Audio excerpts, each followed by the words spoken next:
এক গ্রামে ছিল এক কৃষক। তার নাম ছিল রহমত। তার ছিল 3 সন্তান। বড় সন্তান আব্বাস, মেজ সন্তান কুদ্দুস এবং তার ছোট সন্তান ছিল লতিফ। একদিন বুড়ো তার 3 সন্তানকেই ডেকে পাঠালো। কি হয়েছে আব্বা, এত সকাল সকাল ডেকে পাঠালেন কেন? আপনি জানেন না আমি সকালে ঘুমাই? ওরে বাবা, যে না আমার গুণধর সন্তান তাকে আবার ডাকা যাবে না? বাবারা, তোমরা তো জানো যে তোমাদের এখানে ডাকার পেছনে একটা কারণ আছে। তোমরা তো জানোই যে বিগত অনেক বছর ধরে আমি কৃষিকাজ করে যে জায়গা জমিগুলো জোগাড় করেছি, সেগুলো এখন আর আমি একটুও দেখাশোনা করতে পারবো না, কারণ আমার অনেক বয়স হয়েছে। তো আমি চাই আমার একজন সন্তান সেই সম্পত্তিগুলোর দেখাশোনা করবে। তাহলে তোমাদের ভেতরে কে এই সম্পত্তিগুলোর দেখাশোনা করতে চাও? বড় ছেলে, তুমি বলো। আব্বা, আপনার মতামতের ওপর কি আর আমার মতামত চলবে? আপনার যাকে ইচ্ছা আপনি তাকে আপনার সম্পত্তি দেখাশোনার জন্য দিন, আমি মেনে নেব। ঠিক আছে মেজ ছেলে, এবার তুমি বলো। আব্বা, আমার মনে হয় আপনার আমাকেই দেওয়া উচিত, কারণ এই পরিবারের সবচেয়ে বেশি বুদ্ধিমান তো আমি। ছোট ছেলে, তাহলে এবার তুমি বলো তোমার মতামত। আব্বা, আমার মনে হয় আপনার সকল সম্পত্তি দেখাশোনার জন্য আমাকেই দেওয়া উচিত, কারণ আমি কাজ করি বেশি। যেহেতু তোমরা কেউই সিদ্ধান্ত নিতে পারছো না যে কে এই সম্পত্তি দেখাশোনা করবে, তাই আমি তোমাদের ভেতরে একটি প্রতিযোগিতা করাবো, আর যে জিতবে তাকেই আমি দেখাশোনা করার দায়িত্ব দেব। ক্ষমা করবেন আব্বা, আমি কোনো প্রতিযোগিতা করতে চাই না। আপনি এদের দুইজনের ভেতরেই প্রতিযোগিতা করিয়ে যে জেতে তাকেই সকল সম্পত্তির দেখাশোনা করার দায়িত্ব দিয়ে দিন। হ্যাঁ আব্বা, আমরাও কোনো প্রতিযোগিতা করতে চাই না। আপনি আমাকে সকল সম্পত্তি দেখাশোনার দায়িত্ব দিন। আমি নিজের কাজের ক্ষমতা দিয়ে আপনার সম্পত্তি আরও বাড়িয়ে দিব। না না, প্রতিযোগিতা তো হবেই, এটা আমার হুকুম। যদি তোমরা অমান্য করো তাহলে তোমাদের শাস্তি দিব। ঠিক আছে আব্বা, আমরা প্রতিযোগিতা করব, কিন্তু প্রতিযোগিতাটা কি সেটা তো বলুন। প্রতিযোগিতার প্রথম ধাপটা খুবই সহজ। তোমাদের ভেতরে যে আমাকে সবচেয়ে সুস্বাদু আম খাওয়াতে পারবে তাকে আমি আমার প্রথম প্রতিযোগিতার ধাপের বিজয়ী করব। তাহলে এখন তাড়াতাড়ি যাও এবং আমাকে আম পেড়ে এনে খাওয়াও। হ্যাঁ, এ আর এমন কি ব্যাপার? এটা তো আমি 10 মিনিটের ভেতরে করে ফেলবো। দেখাই যাক যে কে কয় মিনিটে আমাকে আম খাওয়ায়। এই শুনে মেজ ভাই ও ছোট ভাই খুবই জোরে দৌড় লাগায়, কিন্তু বড় ভাই খুবই ধীরে সুস্থে যেতে থাকে।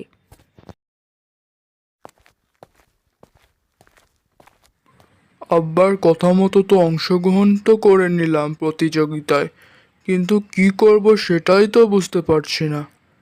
হ্যাঁ, যাই, আমাদের আম গাছে তো খুব সুন্দর আম ধরেছে, সেখান থেকেই একটা আম পেড়ে নিয়ে আসি বরং। এই বলে বড় ছেলে চলে যায় তাদের বাগানে আম পাড়তে।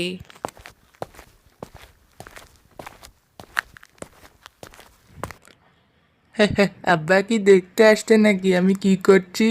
তাড়াতাড়ি যাই, বাজারে গিয়ে একটা সুন্দর রসালো আম কিনে নিয়ে এসে আব্বুকে খাওয়াই। আব্বু তো বুঝতেও পারবে না যে আমি এই কাছের বাজার থেকে কিনেছি এই আমটা। সময়ও বাঁচবে আর আমও ভালো হবে। আমার মতো বুদ্ধি তো খুব কম মানুষেরই হয়। তাড়াতাড়ি যাই, বাজারে যাই। এরপরে মেজো ছেলেও বাজারের উদ্দেশ্যে রওনা হয়ে যায়।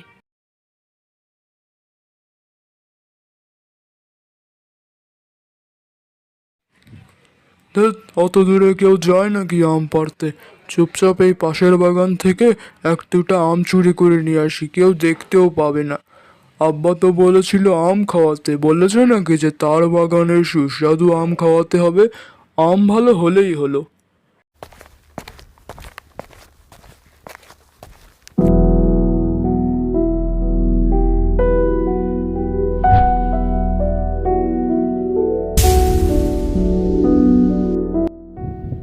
ছোট ছেলে সেই বাগান থেকে একটি আম চুরি করে নেয়।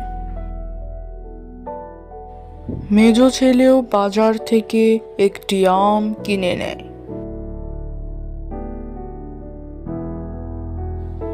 বড় ছেলে তাদের বাগান থেকে একটি আম পেড়ে নেয়।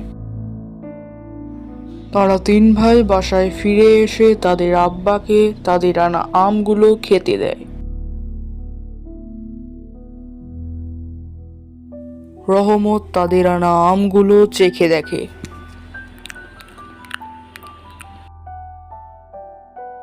তাহলে আব্বা, আমার আনা আমটা কেমন লাগলো আপনার? আমিই বিজয়ী হলাম, তাই না? দাঁড়াও দাঁড়াও, এত জলদির কি আছে? এখনো 2টি ধাপ বাকি আছে এই প্রতিযোগিতার। প্রথমে ছোট ছেলেকে দিয়েই শুরু করা যাক।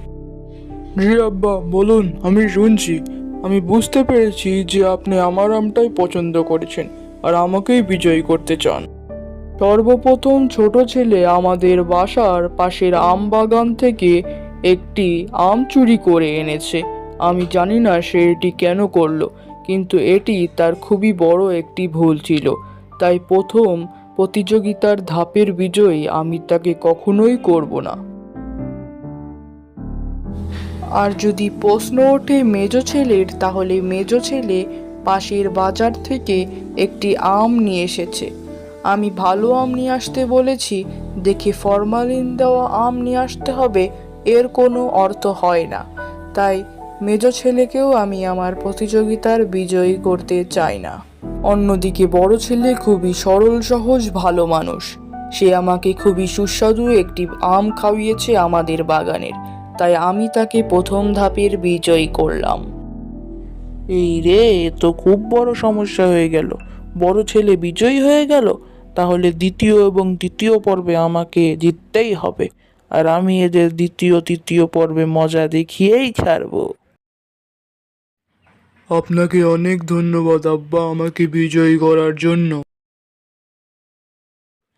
আব্বা, আর দেরি করেন না তো, তাড়াতাড়ি বলুন দ্বিতীয় পর্বটা কি হতে চলেছে। এবার আমাকে জিততেই হবে যেভাবেই হোক। এবার আমাকে যেভাবেই হোক জিততেই হবে, না হলে আর হচ্ছে না। হ্যাঁ, প্রতিযোগিতার দ্বিতীয় পর্বে তোমাদের কাজ হলো তোমরা 3জন ফল অথবা সবজির গাছ লাগাও। যার ফল সবচেয়ে দেখতে সুন্দর হবে এবং সবার আগে ফলবে, তাকেই আমি এই পর্বের বিজয়ী করব। তাহলে তোমরা প্রস্তুত হয়ে যাও এই পর্বটি খেলার জন্য। দ্রুত যাও, এখন নিজেদের নিজেদের সবজি অথবা ফলের গাছ লাগাও। হ্যাঁ, এ আবার এমন কি ব্যাপার? শুধু একটা গাছই তো লাগাতে হবে। হ্যাঁ, আমি এখনই লাগিয়ে ফেলছি। সবার আগে আমি গাছ লাগাবো।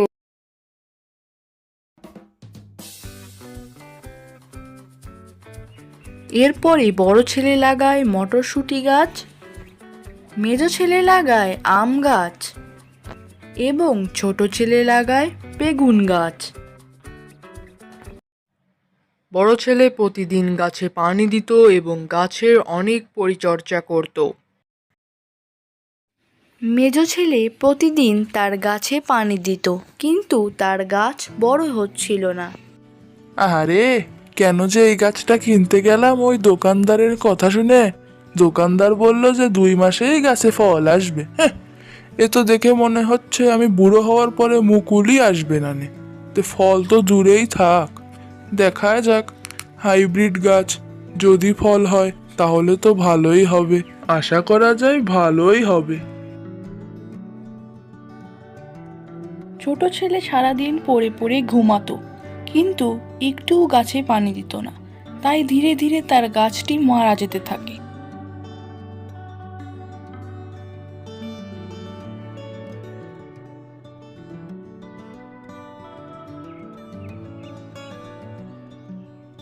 তিরিশ দিন পর। তাহলে কি বড় ছেলে জিতে যাবে, নাকি ছোট ছেলে জিতবে, নাকি আবার মেজ ছেলেরও সুযোগ আছে? জানতে হলে চোখ রাখুন আমাদের চ্যানেলে। খুবই শীঘ্রই আমাদের নতুন ভিডিও আসতে চলেছে। সেগুলো দেখতে আমাদের চ্যানেলকে সাবস্ক্রাইব করে পাশের বেল আইকনটি বাজিয়ে দিন এবং লাইক ও কমেন্ট করতে ভুলবেন না।